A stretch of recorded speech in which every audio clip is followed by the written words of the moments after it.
وإن منهم لفريقا يلوون ألسنتهم بالكتاب لتحسبوه من الكتاب وما هو من الكتاب মদিনার ইহুদি পণ্ডিতরা নিজেরা কিতাবের ভিতরে বানায় বানায় লিখত। কী করতে বললেন? আল্লাহর কথার সাথে ওরা তো কিতাব পরিবর্তন করে ফেলছে, তাই না?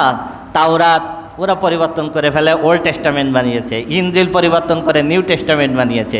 কিছু কথা রেখেছে, আর অনেক কথা নিজেরা বানায় বানায় লেখছে। তো রসুল আকরাম সাল্লাল্লাহু আলাইহি সাল্লামের সময়ে এরকম তাওরাত ইনজিলের যারা পণ্ডিত ছিল, এই পণ্ডিতরা কিতাবের ভিতরে অনেক কথা নিজেরা বানায় বানায় লেখত। লেখার পরে ওইটে নিজেদের লেখা জিনিস এমনভাবে তেলাওয়াত করত, মনে হতো এটা কিতাবের কথা, মনে হতো কি এটা কিতাবের। আমি ছোটোকালে দেখছি আমাদের বাড়িতে একজন লোক কাজ করতো, একেবারে লেখাপড়া জানে না, লেখাপড়া কোনো দিন করে নাই, মূর্খ মানুষ, আমাদের বাড়িতে কাজ করত, কিন্তু কোনো লেখাপড়া জানে না, কিন্তু নিজে বানিয়ে এমনভাবে কোরআন তেলাওয়াত করতো যে কোরআন জানে না সে মনে করবে কোটা কোরআনের আয়াত, মানে মজা করে করতো।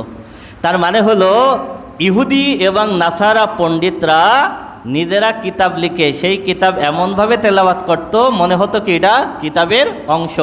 এইভাবে তারা তাদের অনুসারীদের সামনে তেলাওয়াত করত। ইয়ালবুনা আলসিনাতাহুম বিল কিতাবি লিতাহসাবুহু মিনাল কিতাব, এমনভাবে তেলাওয়াত করে যাতে তুমি মনে করো এটা কিতাবের অংশ। ওয়া মা হুয়া মিনাল কিতাব, কিন্তু এটা কিতাবের কোনো কিছু না। ওয়ায়াকুলুনা হুয়া মিন ইনদিল্লাহ, তারা বলতো এটা আল্লাহর পক্ষ থেকে। ওয়া মা হুয়া মিন ইনদিল্লাহ, কিন্তু এটা আসলে আল্লাহর পক্ষ থেকে না। ওয়ায়াকুলুনা আলাল্লাহিল কাযিবা ওয়া হুম ইয়ালামুন, তারা আল্লাহর ব্যাপারে জেনে শুনে মানুষের সামনে মিথ্যা বলে, জেনে শুনে আল্লাহর ব্যাপারে কি করে? মিথ্যা বলে। মা কানা লি বাশারিন আন ইউতিয়াহুল্লাহুল কিতাবা ওয়াল হুকমা ওয়ান নবুওয়া, মক্কায় রাসূল আকরাম সাল্লাল্লাহু আলাইহি সাল্লাম যখন ইসলামের দাওয়াত দেওয়া শুরু করলেন, তখন মক্কাবাসী রাসূল আকরাম সাল্লাল্লাহু আলাইহি সাল্লামকে প্রস্তাব দিছিল যে হে মুহাম্মদ, তুমি যদি মক্কার সর্দার হতে চাও তোমাকে মক্কার সর্দার বানাবো। তুমি যদি মক্কায় সবথেকে ধনী ব্যক্তি হতে চাও তাহলে আমরা মক্কায় তোমাকে সবচেয়ে বড় ধনী ব্যক্তি বানাবো। তুমি যদি মক্কার সবথেকে সুন্দরী নারী বিবাহ করতে চাও তাহলে তোমার সঙ্গে মক্কার সবথেকে সুন্দরী নারী বিবাহ দিব। শুধু আমরা যে পূজা করি আমাদের মূর্তিগুলো, এটা তুমি ঠিক এইটুকু তুমি একটু সাপোর্ট করবা। রাসূল আকরাম সাল্লাল্লাহু আলাইহি সাল্লাম মক্কা এটা গ্রহণ করেন নাই। সূরা কাফিরুনে আমি আলোচনা করেছি, যার প্রেক্ষিতে আল্লাহ সূরা কাফিরুন নাজিল করেন। কিন্তু রাসূল আকরাম সাল্লাল্লাহু আলাইহি সাল্লাম যখন মদিনায় গেলেন তখন মদিনার ইহুদিদের প্রস্তাব ঠিক মক্কাবাসীদের মতো ছিল না। মদিনার ইহুদি নাসারারা বলল যে মুহাম্মদ শোনো, আমরা যেমন ঈসা আলাইহিস সালামকে আল্লাহর পুত্র মনে করি, উযাইর আলাইহিস সালামকে আল্লাহর পুত্র মনে করি, করে তাদের ইবাদত করি, তাদের পূজা করি, তুমি যদি চাও তাহলে তোমাকে আমরা রব বানাবো, বানায় তোমার ইবাদত করব। কি বলেন? দুনিয়ার সম্পদের লোভ দেয় নাই, দুনিয়ার বাদশাহের লোভ দেয় নাই, কারণ ওরা তো পণ্ডিত, ওরা হলো কিতাবের পণ্ডিত। হ্যাঁ, নারীর লোভ দেয় নাই, জানে যে মুহাম্মদ সাল্লাল্লাহু আলাইহি ওয়াসাল্লাম মক্কা এগুলো গ্রহণ করে নাই। এইবার প্রস্তাব দিচ্ছে কি তোমাকে রব বানাবো, তোমাকে ঈসা এবং উযাইরের মতো তোমাকে রব বানাবো, রবের পুত্র বানায় আমরা সবাই তোমাকে সিজদা করব, তোমার ইবাদত করব। আল্লাহ রাব্বুল আলামিন আয়াত নাজিল করে দিলেন, মা কানা লি বাশারিন আন ইউতিয়াহুল্লাহুল কিতাবা ওয়াল হুকমা ওয়ান নবুওয়া, কোনো মানুষের জন্য এটা শোভা পায় না যে আল্লাহ রাব্বুল আলামিন যখন তাকে কিতাব দিবেন, যখন তাকে জ্ঞান শিক্ষা দিবেন, যখন তাকে নবী হিসেবে মনোনীত করবেন। আল্লাহ যদি কাউকে কিতাব দেন, আল্লাহ যদি কাউকে জ্ঞান শিক্ষা দেন, আল্লাহ যদি কাউকে নবী হিসেবে মনোনীত করেন, সুম্মা ইয়াকুলু লিন্নাসি কুনু ইবাদাল্লি মিন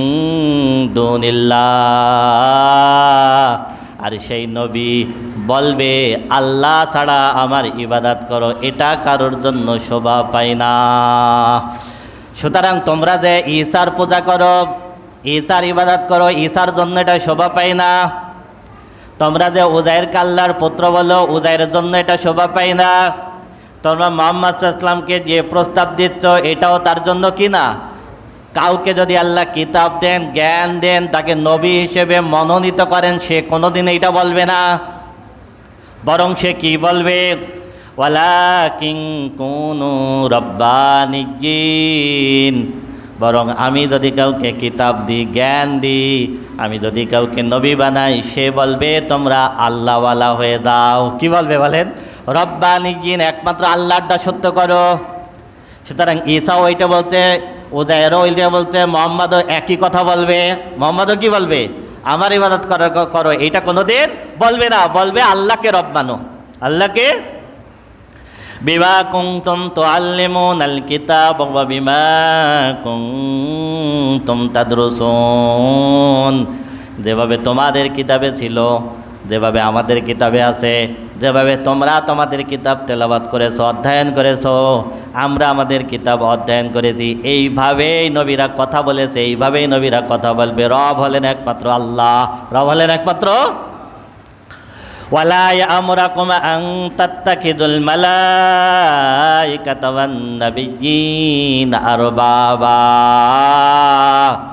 আর ওই নবী কোনোদিন তোমাদেরকে এই নির্দেশ দেবে না, ফেরেশতা এবং নবীদেরকে রব হিসেবে গ্রহণ করো, এই নির্দেশ তোমাদেরকে কোনোদিন দেবে না। কেন দেবে না? আয়ামুরুকুম বিল কুফরি বাদা ইযা আনতুম মুসলিমুন, তোমরা যদি এক আল্লাহর কাছে আত্মসমর্পণকারী হও, ওই ব্যক্তিকে কি কোনো নবী কোনোদিন কুফরের নির্দেশ দিতে পারে নাকি? কোনো নবী কোনোদিন কাউকে কুফরের নির্দেশ দিবে না। বরং ওয়াইজ আখাযাল্লাহু মিসাকান নাবিয়্যিনা লামা আতাইতুম মিন কিতাবিন ওয়া হিকমাতিন সুম্মা জাআকুম রাসূলুম মুসাদ্দিকুল লিমা মাআকুম লাতু'মিনুন্না বিহি ওয়া লাতানসুরুন্নাহু। আল্লাহ রাব্বুল আলামিন সব নবীদের কাছে ওয়াদা নিয়েছেন। এই তাফসিরের ভিতরে আছে আল্লাহ রাব্বুল আলামিন নবীদের কাছে ওয়াদা নিয়েছেন। এটা দুটো সময় হতে পারে। এক নম্বর হলো রুহের জগতে হতে পারে, দুই নম্বর হলো কোন নবীর কাছে আল্লাহ যখন ওহী পাঠিয়েছেন ওই সময় আল্লাহ নির্দেশ চুক্তি করিয়ে নিয়েছেন। কি করেছেন? যে আল্লাহ রাব্বুল আলামিন বলতেছেন, আমি তোমাকে কিতাব শিক্ষা দিলাম, জ্ঞান শিক্ষা দিলাম, এইবার তুমি পৃথিবীতে থাকা অবস্থায় যদি কোনো নবী অথবা রসুল যায় পৃথিবীতে, যেই নবী এবং রসুল তোমার দাওয়াতের সত্যায়ন করে, লাতুমিনুন্না বিহি ওয়া লাতানসুরুন্নাহু, তখন তুমি তোমার দাওয়াত স্টপ করে দিয়ে ওই নবীর প্রতি ঈমান আনবা এবং তাকে সহযোগিতা করবা। সুবহানাল্লাহ।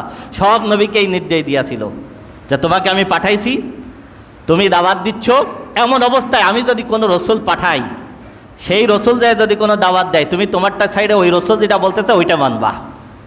এই ওয়াদা আমি সব নবী রসুলের কাছ থেকে নিয়ে নিয়েছি, সব নবীর সঙ্গে নিয়ে নিয়েছি। যখন কোনো নতুন নবী আসবে, যখন কোনো রসুল আসবে, তিনি যে দাওয়াত দিবেন তখন আগের নবীর দাওয়াত আর থাকবে না।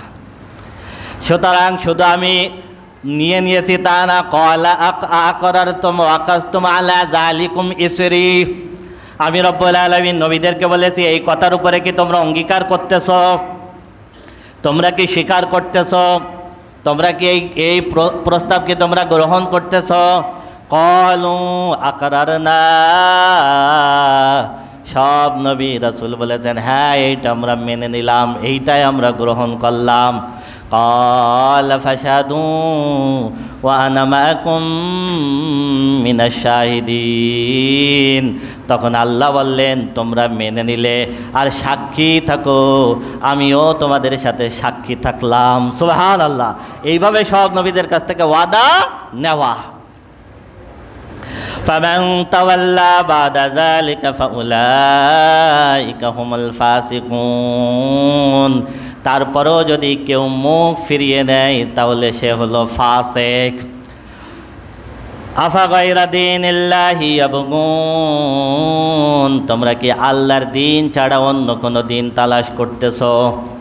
ওয়ালাহু আসলামা মান ফিস সামাওয়াতি ওয়াল আরদি তাওআন ওয়া কারহান ওয়া ইলাইহি ইউরজাউন। অথচ আসমান জমিনে যা কিছু আছে সব কিছু স্বেচ্ছায় অনিচ্ছায় আল্লাহর প্রতি আত্মসমর্পণ করেছে।